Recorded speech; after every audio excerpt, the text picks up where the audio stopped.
Suara gelas pecah memecah keheningan malam di restoran mewah di pusat Jakarta, membuat semua mata tertuju pada meja pasangan kaya itu.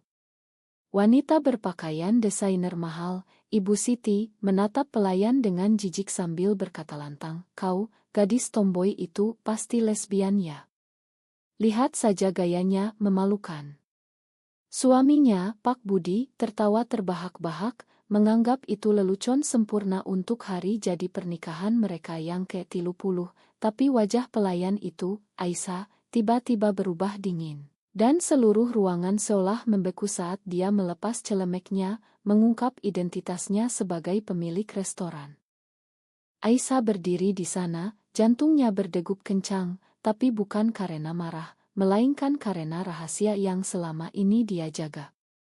Mengapa harus malam ini, gumamnya dalam hati, merasa dunia seolah runtuh.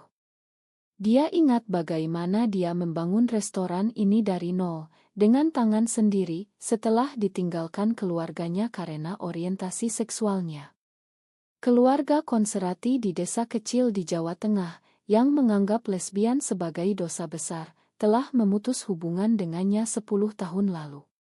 "Kau bukan anak kami lagi," kata ayahnya saat itu, suaranya penuh kekecewaan yang masih menghantui mimpi buruk Aisyah. Kini, di usia 28, dia sukses, tapi kesuksesan itu terasa hampa tanpa pengakuan dari orang-orang seperti pasangan ini, yang mewakili masyarakat yang selalu menilai. Tapi malam itu bukan hanya tentang penghinaan acak. Saat Aisyah mendekat ke meja mereka, matanya tertuju pada Otto di ponsel Ibu Siti, Otto putri mereka, Nadia, yang sedang tersenyum manis. Nadia, kekasih rahasia Aisyah selama 2 tahun terakhir. Bagaimana bisa, pikir Aisyah, panik melanda. Nadia, gadis 25 tahun dari keluarga kaya raya, selalu bilang orang tuanya tak akan pernah menerima hubungan mereka. Mereka konserati, Aisyah. Ayahku pengusaha besar, ibuku akti di organisasi keagamaan. Kalau tahu aku lesbian, mereka akan hancur, kata Nadia suatu malam, air mata mengalir di pipinya. Aisyah ingat bagaimana dia memeluk Nadia saat itu, berjanji akan menunggu sampai Nadia siap. Tapi kini, orang tua Nadia ada di depannya, mengejeknya tanpa tahu bahwa pelayan lesbian itu adalah orang yang dicintai putri mereka. Aisyah menarik napas dalam-dalam, berusaha menahan gejolak di dada. "Selamat malam, Bapak dan Ibu," katanya dengan suara tenang, meski hati berteriak. "Saya Aisyah, pemilik restoran ini. Apakah ada yang bisa saya bantu?" Pak Budi berhenti tertawa, wajahnya memucat. Ibu Siti tergagap, "Mama, kami pikir." Tapi Aisyah tak peduli. Dalam benaknya, pertanyaan demi pertanyaan bergolak, apakah ini saatnya Nadia harus memilih? Apakah rahasia mereka akan terbongkar malam ini? Dia ingat pertemuan pertama dengan Nadia di Kai Kecil 2 tahun lalu, saat Nadia, res graduate dari universitas bergengsi, datang untuk wawancara kerja sebagai manajer di restorannya. Nadia tak tahu Aisyah adalah bosnya saat itu, dan percikan itu muncul begitu saja, saling pandang yang penuh arti, obrolan yang mengalir, hingga akhirnya Nadia mengaku perasaannya. "Aku tak pernah merasa seperti ini dengan pria manapun," bisik Nadia saat mereka pertama kali berciuman di apartemen Aisyah. Tapi Nadia selalu ragu, terjebak antara cinta dan kewajiban keluarga. Malam berlanjut dengan ketegangan yang tak terucap. Pasangan itu memesan makanan, tapi suasana meja mereka berubah. Aisyah kembali ke dapur, tangannya gemetar saat memeriksa pesanan. "Kenapa harus mereka?" gumamnya lagi. Dia tahu Nadia sedang di rumah, mungkin sedang memikirkan rencana mereka untuk akhir pekan. Nadia yang selalu bilang, "Suatu hari aku akan bilang ke orang tuaku, Aisyah." Tapi belum sekarang. Tapi sekarang, rahasia itu seperti bom waktu. Aisyah merasa bersalah, apakah dia egois karena ingin Nadia keluar dari lemari? Atau apakah Nadia yang pengecut? Ungt itu menyiksa, membuatnya mempertanyakan segalanya. Saat menyajikan hidangan, Aisyah sengaja mendekat, berharap pasangan itu tak mengenali Nadia dari cerita apapun. Tapi Ibu Siti tiba-tiba berkata, "Anak kami Nadia suka makan di sini." Dia bilang pemiliknya wanita hebat. Aisyah tersenyum paksa, tapi hati hancur. Nadia pernah cerita tentang dia ke orang tuanya. Apakah ini permulaan akhir? Sepanjang malam, Aisyah tak bisa fokus. Setiap kali telepon berdering, dia khawatir itu Nadia. Apa yang akan kulakukan jika mereka tahu, pikirnya. Dia ingat bagaimana masyarakat Indonesia masih penuh prasangka terhadap LGBT. Berita-berita tentang diskriminasi, bahkan kekerasan, membuatnya takut. Keluarganya sendiri, yang dulu begitu sayang, kini seperti orang asing. Ayahnya, seorang guru agama, pernah bilang, "Ini melawan Tuhan, Aisyah." Kata-kata itu seperti pisau, menusuk setiap kali dia ingat. Tapi dengan Nadia, dia merasa utuh.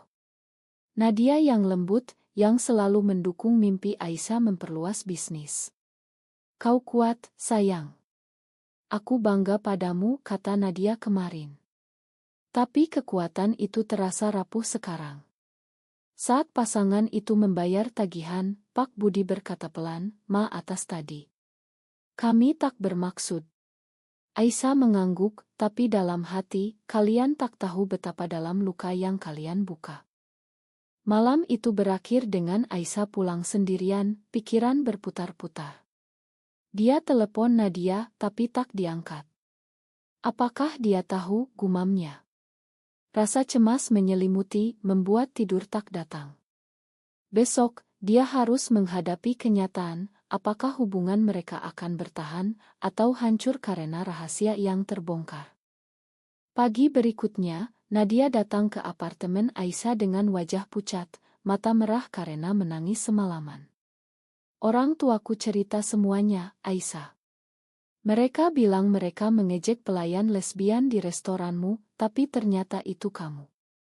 Nadia berteriak, suaranya pecah, dan Aisyah merasa dunia berputar. Nadia jatuh ke pelukan Aisyah, tapi pelukan itu terasa dingin, penuh ketakutan yang selama ini Nadia sembunyikan. "Aku tak bisa bayangkan jika mereka tahu kita bersama," bisik Nadia, air mata mengalir. Dalam hati Nadia, badai bergolak. Dia cinta Aisyah lebih dari apapun, tapi keluarganya adalah segalanya. Ayahnya, Pak Budi, pengusaha sukses di bidang properti, selalu bangga padanya sebagai anak tunggal. "Kau harus kawin dengan pria baik, Nadia. Lanjutkan garis keluarga," kata ayahnya berkali-kali. Ibu Siti, yang aktif di majelis taklim, sering cerita tentang ancaman terhadap nilai-nilai masyarakat Indonesia. Nadia ingat saat remaja, saat pertama kali merasa tertarik pada teman perempuan, dia panik dan berdoa berjam-jam, berharap itu hanya AC. Tapi dengan Aisyah, itu nyata, cinta yang membuatnya merasa hidup. "Mengapa Tuhan memberiku perasaan ini jika itu salah?" tanya Nadia pada dirinya sendiri setiap malam. Aisyah memegang tangan Nadia, tapi pikirannya sendiri kacau. "Kau harus bilang pada mereka, Nadia. Kita tak bisa terus bersembunyi." Kata-kata itu keluar tajam, dan Nadia menarik tangannya. "Mudah bagimu bilang begitu. Kau sudah kehilangan keluargamu. Aku tak mau seperti itu," balas Nadia, dan kata-kata itu seperti tamparan bagi Aisyah. Aisyah mundur, dada sesak. Dia ingat hari-hari setelah dikeluarkan dari rumah, hidup di Jakarta sendirian, bekerja serabutan, hingga akhirnya membuka restoran kecil yang kini jadi imperium. "Aku bertahan karena aku jujur pada diriku," gumam Aisyah dalam hati. Tapi melihat Nadia seperti ini, dia ragu apakah dia memaksa Nadia terlalu keras. Apakah cinta mereka layak menghancurkan keluarga Nadia? Hari itu, mereka bertengkar hebat. Nadia bilang dia butuh waktu, lalu pergi. Aisyah sendirian lagi, pikiran berputar ke masa lalu. Dia ingat pertemuan dengan Nadia yang kedua, saat Nadia datang ke restoran untuk makan siang. Aku tak bisa berhenti memikirkanmu, kata Nadia saat itu, dan mereka mulai bertemu diam-diam, tapi selalu ada bayang-bayang, Nadia yang sering batal kencan karena acara keluarga, atau berbohong saat orang tuanya tanya tentang pacar. Aku bilang aku okus karir dulu, kata Nadia tertawa, tapi Aisyah tahu itu bohong yang menyakitkan. Kini, setelah insiden kemarin, Aisyah merasa dikhianati bukan oleh Nadia, tapi oleh masyarakat yang memaksa mereka bersembunyi. Sore itu, Aisyah dapat telepon dari Ibu Siti. Nadia bilang kau teman baiknya. Ma atas kemarin. Bisakah kita bertemu? Kata Ibu Siti, suaranya ramah tapi curiga. Aisyah setuju, tapi hati gelisah.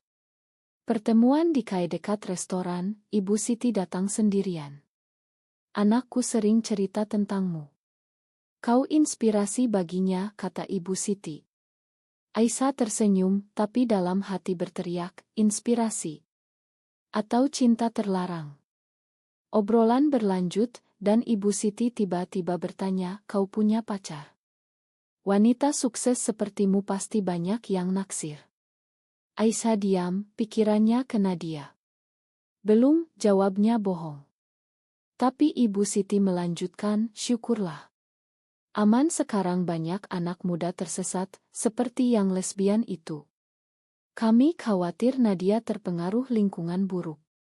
Kata-kata itu menyakitkan, membuat Aisyah ingin berteriak kebenaran. Tapi dia tahan, karena Nadia. Malamnya, Nadia kembali, minta maaf. Aku takut kehilanganmu, Aisyah. Mereka berpelukan, tapi Nadia bilang, ibu curiga sesuatu. Dia tanya kenapa aku sering ke restoranmu. Aisyah merasa tekanan semakin berat. Dalam hati, dia bertanya, apakah ini pengkhianatan jika Nadia memilih keluarga? Atau apakah dia yang salah karena tak mau menunggu lagi? Konflik itu membuat tidur tak nyenyak, mimpi buruk tentang keluarganya sendiri bercampur dengan wajah Nadia yang menangis. Beberapa hari kemudian, konflik meledak saat Nadia dihadapkan pilihan oleh orang tuanya. Pak Budi menemukan pesan lama di ponsel Nadia, pesan mesra dari Aisyah. Ini apa? Kau dengan wanita itu? Teriak Pak Budi, wajahnya merah padam, dan Nadia jatuh ke lantai, menangis histeris. Ibu Siti memeluknya, tapi mata penuh kecewaan. Kau hancurkan hati kami, Nadia. Nadia merasa dunia runtuh. Dalam hati, dia berjuang antara cinta dan rasa bersalah. Mengapa aku lahir seperti ini, gumamnya berulang. Dia ingat masa kecil bahagia dengan orang tua, liburan mewah ke Bali, dukungan mereka untuk kuliahnya. Tapi sejak bertemu Aisyah, hidupnya berubah. Aisyah yang kuat, yang mengajarinya menerima diri. Kau cantik apa adanya, kata Aisyah dulu. Tapi kini, melihat ayahnya yang biasa tenang jadi marah besar, Nadia ragu. Apakah ini dosa? Apakah aku bisa berubah? Pikirannya penuh mautan agama yang diajarkan ibunya. Masyarakat Indonesia, dengan undang-undang yang ambigu terhadap LGBT, membuatnya takut cerita tentang orang-orang yang diusir, bahkan diserang. Nadia lari ke apartemen Aisyah, menceritakan semuanya. Mereka tahu, Aisyah. Ayahku bilang aku harus putus atau dia tak akui aku lagi. Aisyah memeluknya, tapi marah membara.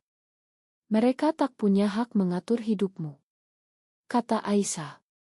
Tapi Nadia mundur, mereka keluargaku. Kau tak mengerti. Pertengkaran itu lebih hebat dari sebelumnya. Aisyah merasa dikhianati, 2 tahun kita bersama, dan kau masih pilih mereka. Nadia menangis, aku cinta kalian berdua. Jangan paksa aku memilih. Tapi dalam hati Nadia, pilihan itu menyiksa. Dia bayangkan hidup tanpa Aisyah, kosong tapi aman. Atau tanpa keluarga, bebas, tapi kesepian. Aisyah sendiri hancur. Dia ingat pengkhianatan keluarganya sendiri. Jangan ulangi kesalahan mereka, Nadia. Bisik Aisyah. Tapi melihat Nadia goyah, Aisyah takut kehilangan. Malam itu mereka tidur terpisah, pikiran masing-masing bergolak. Aisyah bertanya pada diri, apakah dia terlalu egois? Apakah mencintai Nadia berarti melepaskannya? Nadia memikirkan masa depan, pernikahan paksa dengan pria, hidup bohong, atau kebebasan dengan Aisyah tapi kehilangan akar. Keesokan harinya, Pak Budi datang ke restoran Aisyah. "Kau hancurkan anakku," teriaknya di depan karyawan. Aisyah tenang, tapi hati bergetar. "Saya cinta Nadia, Bapak. Itu bukan kehancuran." Pak Budi marah, "Ini melawan norma. Kau pergi dari hidupnya, atau aku tutup tempat ini." Ancaman itu nyata, koneksi bisnisnya kuat. Aisyah merasa terpojok, ingat perjuangan membangun restoran. Tapi lebih sakit adalah pikiran Nadia yang mungkin setuju. Nadia di rumah, dihadang ibunya. "Pilih kami atau dia, Nadia," kata Ibu Siti, air mata berlinang.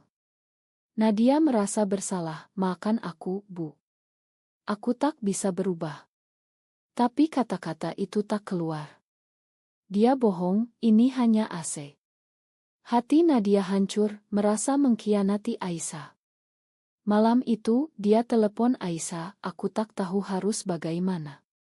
Suara Nadia pecah, dan Aisyah merasa cintanya diuji. Konfrontasi mencapai puncak saat keluarga Nadia mengadakan pertemuan keluarga besar di rumah mewah mereka di Jakarta Selatan. Nadia dipaksa hadir, dan Aisyah diundang sebagai teman tetapi sebenarnya untuk diinterogasi. "Kau tahu betapa kami kecewa," kata Pak Budi di depan paman dan bibi. Nadia duduk diam, mata menunduk, hati berperang. Mengapa mereka lakukan ini? Pikir Nadia. Dia ingat momen bahagia dengan Aisyah, jalan-jalan di Pantai Anyer, berbagi mimpi. Tapi sekarang keluarga menekan, "Kau harus ke psikolog, Nadia. Ini bisa disembuhkan." Aisyah tiba, wajah tegar tapi hati rapuh. Melihat Nadia dikelilingi keluarga, dia merasa sendirian lagi. "Ini seperti pengadilan," gumam Aisyah dalam hati. Saat bicara, Aisyah bilang, "Cinta kami nyata, bukan penyakit." Tapi keluarga marah, tuduhan beterbangan, "Kau penggoda. Ini pengaruh barat." Nadia diam, dan itu menyakitkan Aisyah lebih dari apapun. "Katakan sesuatu, Nadia," jerit Aisyah dalam hati. Akhirnya, Nadia bangkit, suara gemetar, "Aku cinta Aisyah. Maafkan aku." Ruangan hening, lalu ledakan, Pak Budi marah, Ibu Siti menangis. Nadia merasa bebas sekaligus hancur. "Aku pilih kau, Aisyah," bisiknya nanti. Tapi harga itu mahal, keluarga memutus hubungan, Nadia diusir. Mereka pindah ke apartemen Aisyah, tapi Nadia sering menangis malam-malam. Apakah ini benar? Tanya Nadia pada diri. Aisyah merasa bersalah, "Aku dorong dia terlalu jauh." Konflik internal semakin dalam, Aisyah mimpi tentang keluarganya, Nadia tentang orang tuanya. Masyarakat sekitar mulai bergosip, bisnis Aisyah terganggu karena rumor. Suatu malam, Nadia bilang, "Mungkin kita putus. Aku tak tahan lihat kau menderita." Aisyah terkejut, "Jangan. Kita sudah bayar mahal." Tapi Nadia ragu apakah cinta ini layak segalanya. Pertengkaran itu membuat mereka berpisah sementara. Aisyah sendirian mempertanyakan, apakah dia monster karena ingin diterima. Nadia di hotel, menangis, "Aku kehilangan semua demi apa?" Puncak emosi datang saat Aisyah dan Nadia bertemu lagi di restoran, tempat semuanya bermula. Nadia datang dengan tas, siap pergi. "Aku tak bisa terus begini, Aisyah. Rindu keluargaku terlalu sakit." kata Nadia, air mata mengalir. Aisyah merasa hati tercabik, jadi kau pilih mereka. Setelah semua pengorbanan. Nadia menangis, bukan memilih, tapi aku hancur. Masyarakat ini tak beri ruang bagi kita. Aisyah ingat segalanya, penghinaan awal, pertengkaran, pengusiran. Kita bertarung untuk ini, kata Aisyah, suara pecah. Tapi Nadia bilang, mungkin kita salah dari awal. Cinta ini terlalu beracun. Hati Aisyah hancur total, apakah ini akhir? Dia bayangkan hidup tanpa Nadia, kesuksesan bisnis tak berarti. Nadia merasa sama, aku cinta kau, tapi harga ini terlalu tinggi. Mereka berpelukan terakhir, penuh penyesalan. Beberapa bulan kemudian, Aisyah melihat Nadia dari jauh, kembali ke keluarga, mungkin berpura-pura berubah. Aisyah sendiri, lebih kuat tapi lebih kesepian, memimpin restorannya dengan hati dingin. Dia bertanya pada diri, apakah menerima diri berarti kehilangan segalanya? Nadia, di sisi lain, hidup bohong, tapi aman, tapi malam-malam, dia menangis ingat Aisyah. Apakah memilih cinta sejati selalu benar, meski menghancurkan ikatan keluarga?